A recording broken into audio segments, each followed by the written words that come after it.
Welcome to this video on the 2020 Census and Adult Education, connecting adult skill assessments, hard-to-count communities, and the importance of adult education programs. This video was sponsored by the National Coalition for Literacy and created by researchers at the Goodling Institute for Research and Family Literacy at Penn State University. In this video, we will look at data from the Survey of Adult Skills conducted by the Program for the International Assessment of Adult Competencies, or PIAAC, and other socioeconomic characteristics like living below the poverty line, lacking a high school diploma or equivalency, and having limited English, and examine the relationship between these characteristics and the census data. We correlate this data with the Census Bureau reports of hard-to-count populations and undercounted communities. Ultimately, this presentation will show the importance of adult education and ESL programs by demonstrating the overwhelming value they bring to communities.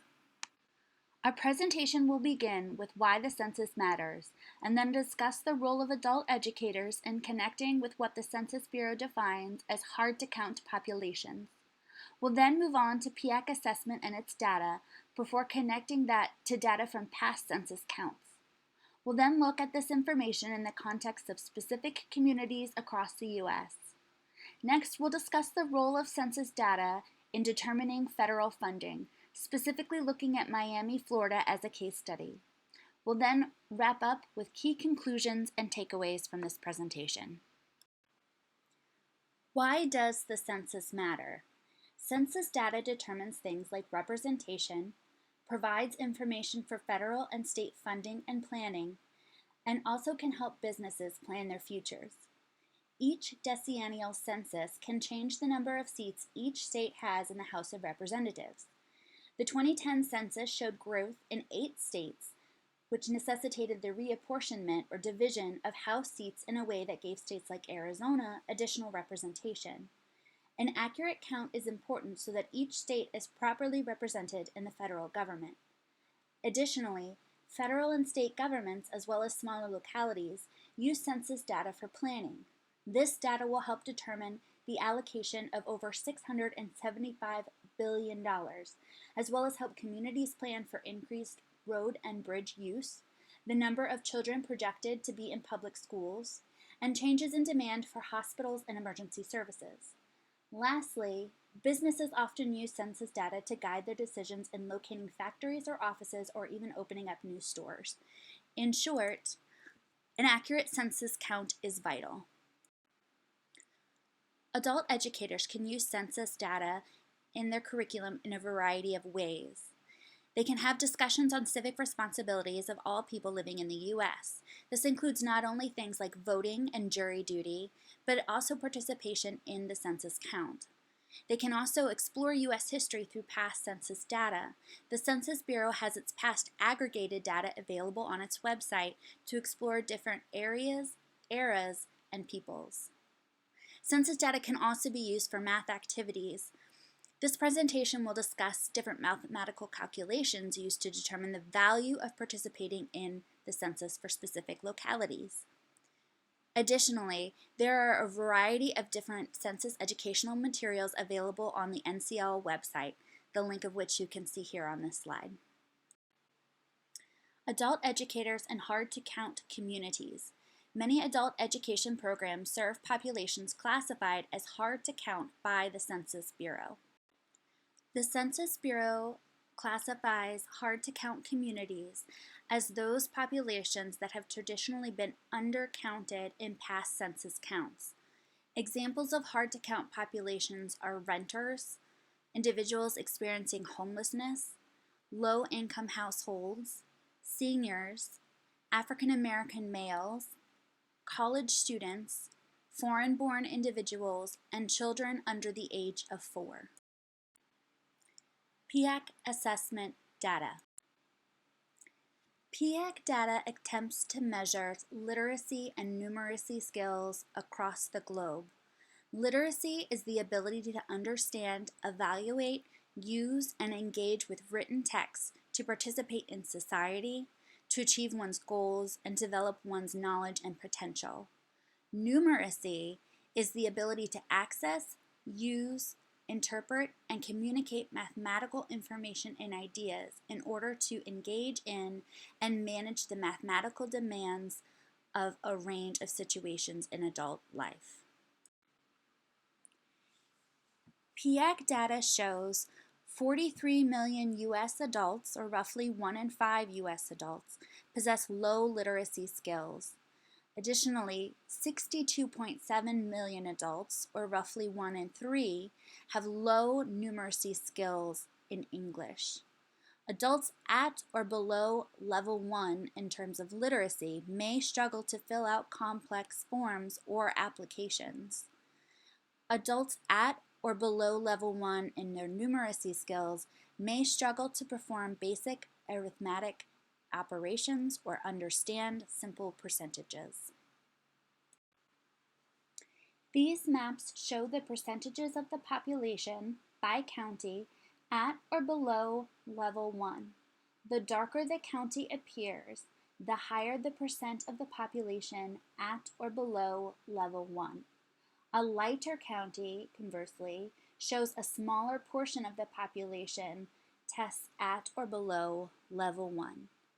Comparing this map to the census's hard-to-count communities, you can see that those counties marked in the darker colors often correspond to those counties with chronic undercounts as determined by the Census Bureau. Research has shown a connection between skill level and socioeconomics. A key report on PIAAC data and incomes found that those at lower literacy levels have lower incomes. This is less incomes not only for individuals, but for supporting their families and going into communities. Individuals testing at or below level 1, the lowest level on the PIAAC scale, on average have a mean income of $34,000. Testing at level 2 increases an individual's mean annual income to $47,596.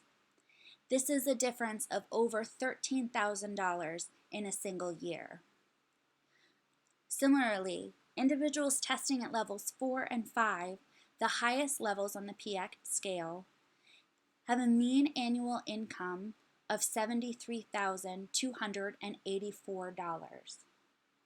This is almost a $40,000 difference between an individual testing at level 4 or 5 and an individual testing at or below level 1. 20% of adults with a high school diploma have less than basic literacy skills, and 35% of adults with a high school degree have less than basic numeracy skills. Additionally, 63% of U.S. with low skill levels are employed, but earn low wages and lack the skills necessary to go to college or advance within their careers. Hispanics and African Americans in the U.S. are 3 to 4 times more likely to have low literacy skills than whites. 1/3 of low-skill adults are immigrants. Additionally, nearly 35% of U.S. adults with learning disabilities scored at the lowest level in literacy on the PIAAC survey. In math, the figure was nearly 50%. PIAAC data and census self-response rates. In addition to looking at the connection between census data and lower literacy and numeracy skills, we also examined the relationship between census self-response rates and demographic background. We found there a strong association between low census self-responses and minority populations, low literacy and numeracy skills, low education and economic status, and limited English proficiency. All of these demographic characteristics influenced the rate of census self-response across the country. We now turn to take a closer look at counties across the U.S. We chose these specific counties because of differences in the self-response rate for the census, geographic variety, and to represent a diversity in specific demographics, namely PIAAC scores, poverty level, limited English proficiency, race and ethnicity, social inequality, and educational level, such as high school diploma or an equivalency. U.S. counties were divided into 6 groups, with Group 1 representing those counties with the lowest 5% self-response rate, or a response rate averaging at 26.6%, and Group 6, or those counties with the highest 5% of response rates, averaging a response rate in the county of approximately 76%. The U.S. average self-response rate is just over 60%. Representing Group 1 are Navajo County and Apache County in Arizona. Group 1 again represents the lowest 5% self-response rate of all the counties in the U.S. The average self-response rate of Group 1 was 26.6. Representing Group 2 are Randolph County and Calhoun County in Georgia. Group 2 average self-response rate is 42.5. Representing Group 3 are 3 different counties across the U.S., Miami-Dade County in Florida, Harris County in Texas, and New York County in New York State. The average self-response rate for Group 3 was 53.5%. Group 4 was the last of the groups that were under the U.S. average. Representing Group 4 were Wayne County in Michigan and Cook County in Illinois. The average self-response rate for Group 4 was 61.6%. Those counties whose self-response rate is over the U.S. average include Groups 5 and 6. Representing Group 5 are San Diego County in California and Allegheny County in Pennsylvania. The average self-response rate in counties in Group 5 was 68.7%. Representing Group 6 are Dakota County in Minnesota and Eau Claire County in Wisconsin. Group 6 represents the highest 5% of counties with the highest self-response rate. The average self-response rate of counties in Group 6 was 76%. These 2 graphs show the connection between skill proficiency levels and census response rates. As a reminder, the groups represent counties with different levels of self-response rates, with Group 1 on the left side of each graph representing counties with the lowest self-response rate. Each subsequent group represents counties with slightly higher self-response rates than the previous group, with Group 6 representing counties with the highest self-response rates.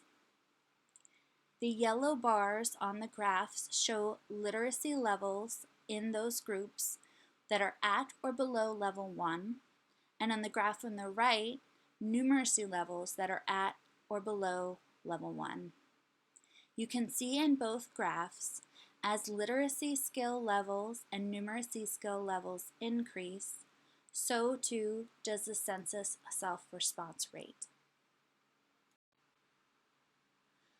This graph showcases the relationship between self-response rates on the vertical axis and literacy skill levels at and below level 2 on the horizontal axis.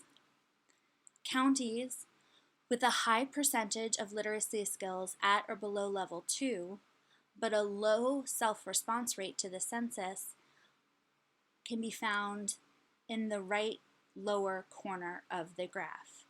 Examples of those counties are Navajo County, Arizona, Apache County, Arizona, and Randolph County, Georgia. Conversely, those counties that have a low literacy skill level at or below level 2, meaning on average they have higher skill levels in the county, and high self-response rate, can be found in the upper left corner of the graph. Examples of these counties include Dakota County, Minnesota, and Eau Claire County in Wisconsin. This graph shows other demographic characteristics of the 6 self-response groups. The lowest self-response group, or Group 1, has higher proportions of racial minorities, people with limited English proficiencies, and low educational attainment. The lowest response group also has a higher number of people being unemployed or not in the labor force, as well as high percentages of people living under the poverty line. Compared to other groups, the highest self-response group, or Group 6, has the smallest percentage of racial minorities, low educational attainment, not being in the labor force, and lowest percentages of those living under the poverty line.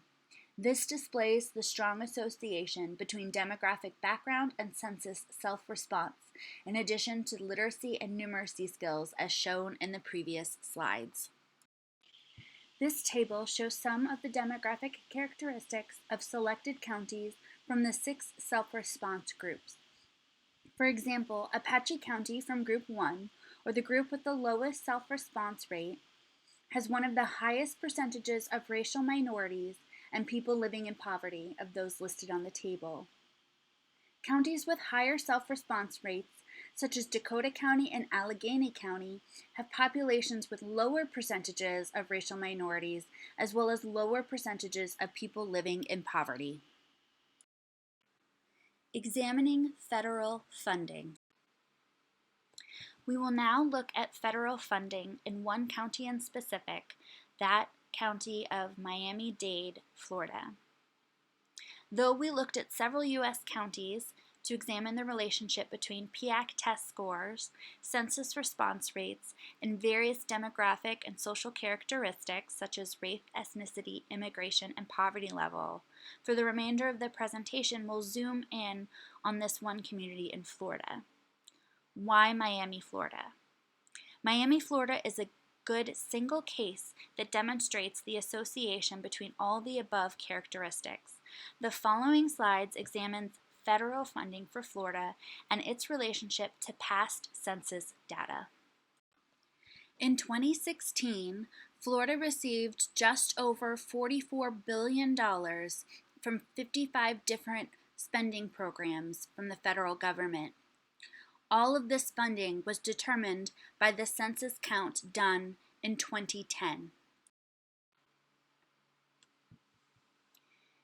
This money, just over $44 billion, was used for a variety of different programs in the state of Florida. It funded programs such as Medicaid, federal direct student loans, SNAP, highway planning and construction, Head Start, vocational rehabilitation grants, career and technical education programs, and WIOA adult activities.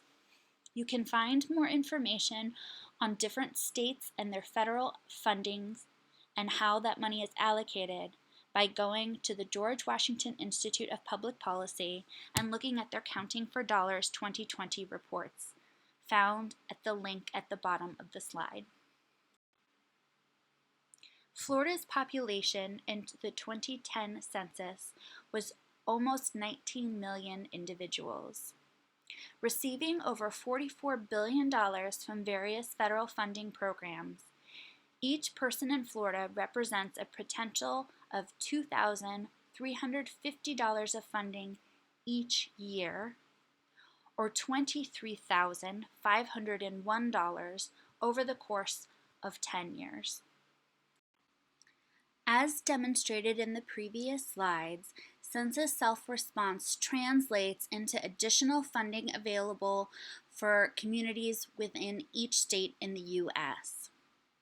In Miami-Dade County, 25% of the county has limited English skills. Those with limited English skills are classified often by the census as one of the communities that are hardest to count and are often underrepresented in the census. A 1% change in the percentage of people in Miami-Dade County with limited English skills, lowering that percentage to 24% translates to a potential 11,746 additional census responses. Key in lowering the percentage of individuals with low English skills are adult education and ESL programs. These programs specifically serve individuals with limited English skills and represent one of the best strategies for helping individuals gain the skills they need to fill out the census form. Considering the limited English population in Miami-Dade County in Florida, decreasing the percentage of Floridians with limited English skills by 1% translates to an estimated 11,746 more census responses. As shown earlier, each person in Florida earns the state approximately $2,350 of federal funding per year. An additional 11,746 more census responses represents a potential of $27.6 million in extra funding for the state. Similar to the potential for increased and more accurate counting of individuals with limited English skills, adults with lower PIAAC skill levels also represent a demographic undercounted and therefore underrepresented in the census. In Miami-Dade, 69.9% of the county currently has low PIAAC skill levels.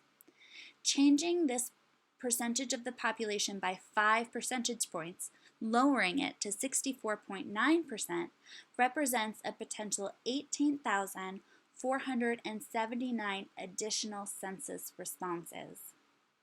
Using the 2,350 per person rate calculated earlier, those 18,000 additional census responses translate into a potential $43 million of extra funding from the state from the federal programs that use the census to determine funding eligibility. The key to lowering those percentages of adults with lower PIAAC skills is investing in the adult education and ESL programs that serve low-skilled individuals.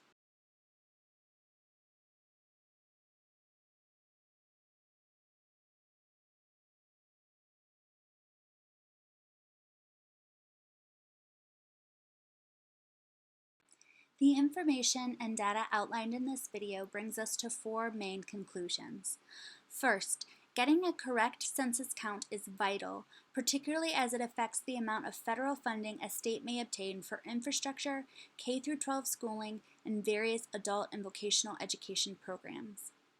Secondly, many of the populations designated hard to count by the Census Bureau are the exact populations adult education programs work with on a daily basis, giving them unique access to the very people most often overlooked in the decennial census. Third, adult education programs are a strategic outreach avenue for states and communities to ensure every person is counted in the census. As such, partnerships between adult education programs and local and state governments is a valuable friendship. Lastly, it is in the interest of state and local governments to invest in adult education programs. Investing in adult education programs that target low skill level and limited English adults has the potential to decrease the number of adults and families uncounted, and ultimately the potential to increase the amount of funding for which state and local communities may be eligible.